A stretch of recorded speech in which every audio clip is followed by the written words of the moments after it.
Hello everyone. Today in this Patak lecture series we are going to learn contract of indemnity.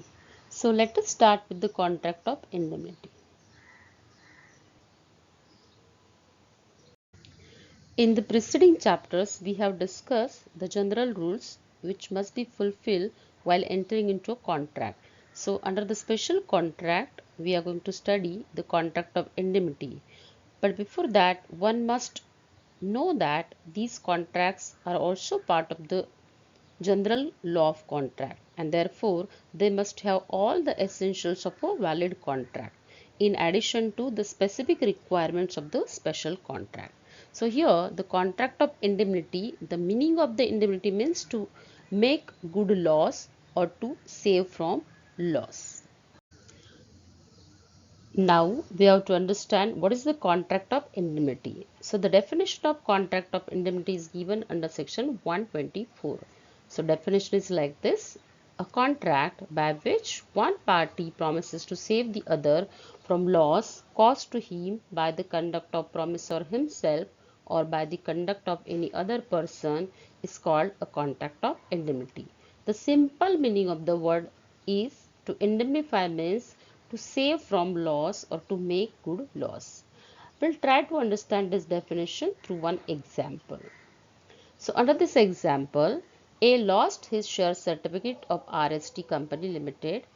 On his request for duplicate share certificate, he was asked by the company to sign a contract of indemnity in favor of the company. A signed the contract of indemnity whereby he promised that if the company suffers any loss due to him or because of the duplicate share certificate on the basis of his undertaking, he shall indemnify the company. So there is a contract of indemnity between A and the RST Company Limited. Just now we have read the definition of contract of indemnity. From the definition, we are getting certain essential elements of contract of indemnity. The first is number of parties. The second, loss. Third, lawful object.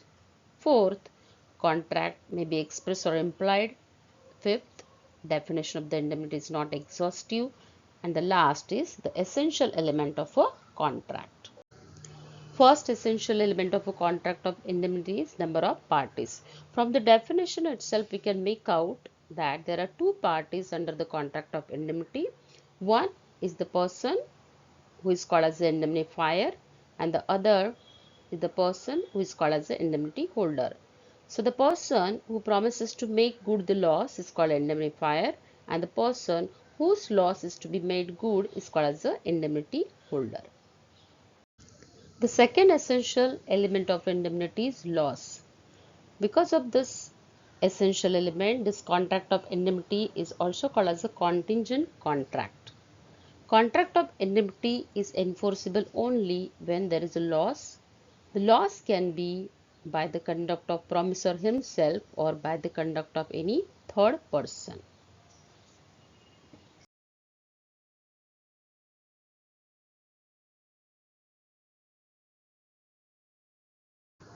Lawful object is also one of the important essential element of contract of indemnity. The contract of indemnity must be lawful. If it is not, it will not be get enforceable. Just like other contract, in order to become a valid contract, there has to be a legal object. So under this contract of indemnity, the object must be legal or lawful. Let us try to understand this example. X asks Y to burn house of Z, promising to compensate Y against the consequences. Y sets the house of Z on fire and is fined rupees 10,000.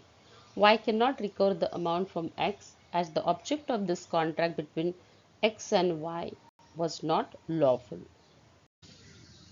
The another essential element of contract of indemnity is that this contract may be express or implied. When the indemnifier expressly, either by spoken words or in writing, promises to indemnify the indemnity holder, then such contract is called as an express contract. For example, A and B go to the shop. A says to the shopkeeper, "Let B have a fridge," I will see you are paid. So this is the example of contract of indemnity, but this is the express contract of indemnity between A and the shopkeeper. On the other hand, if the promise is inferred from the conduct of the parties or from the circumstances, then that contract is called an implied contract of indemnity. For example, the obligation of the auctioneer in an auction sale to compensate the purchaser from any loss which he may suffer on account of the defective title of the seller is an implied contract of indemnity. The another essential element is definition is not exhaustive. Now, why we are saying the definition is not exhaustive? The definition of indemnity specifies or mentions only one kind of loss, that is, loss on account of human agency. But we know that in reality, the loss may be due to tsunami, flood, or earthquake, or loss could be by the event which is beyond the control of human agency. Now, the last essential element of contract of indemnity is essential elements of a contract.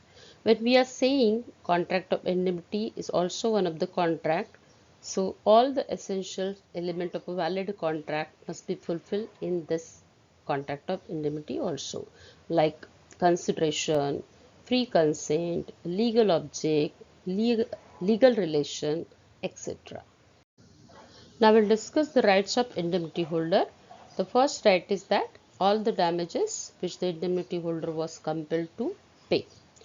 The indemnity holder has the right to recover from indemnifier all the damages. Damages means your compensation which he had paid in any suit in respect of the contract of indemnity. But here the indemnity holder can recover these damages only if the indemnity holder had acted within the scope of his authority. Through this example, we'll try to understand. If A contracts to indemnify B against the consequences of any proceeding which C may take against B in respect of a particular transaction, if C does not institute a legal proceeding against B in that matter and B pays the damages to C, so here A will be liable to pay. The second right of indemnity holder is all the cost which the indemnity holder was compelled to pay in bringing and defending the suit. So here the indemnity holder has the right to recover from the indemnifier all the cost which he has paid in filing any suit or defending any suit in respect of the contract of indemnity. The indemnity holder can recover this cost only after fulfilling certain conditions. The first condition is that he has not acted contrary to the instructions of the indemnifier. Second, that he has acted as a prudent man would have acted under the similar circumstances in his own case. And the third, that he has acted in the terms of indemnifier's authorization. Then only he can recover all the cost which he was compelled to pay in filing or defending the suit of contract of indemnity. This is the another right of indemnity holder, that indemnity holder can recover all the sums which he may have paid in compromise of any such suit of contract of indemnity. So here the indemnity holder can recover all the amount which he has paid under the terms of compromise of such suit of contract of indemnity. So here there are certain conditions. On fulfillment of that conditions only the indemnity holder can recover that compromise amount. The first is he has acted in accordance with the terms of the contract. Secondly, he has acted as a prudent man would have acted under the similar circumstances in his own case, and he was authorized by the indemnifier. Right to sue for the specific performance is also one of the right of indemnity holder. But here he can exercise this right if he has incurred absolute liability and the contract covers such liability. We'll try to understand this example. Suppose B at Singapore, under the instruction of A of Calcutta, contract with C to deliver the goods to him. Here, A does not send the goods to B and C uses B for the breach of contract. B informs A of the suit and A authorizes him to defend the suit. So here B defends the suit and is compelled to pay damages and the cost, and he also incurs certain expenses. So here under this, A is liable to B to such damages, cost and expenses also. So here in this video we understood the contract of indemnity, the meaning of indemnity, its definition. Then we have also discussed the essential elements of contract of indemnity and also the rights of indemnity holder against the indemnifier. So if you have any doubt about this topic, you can contact with me. Thank you.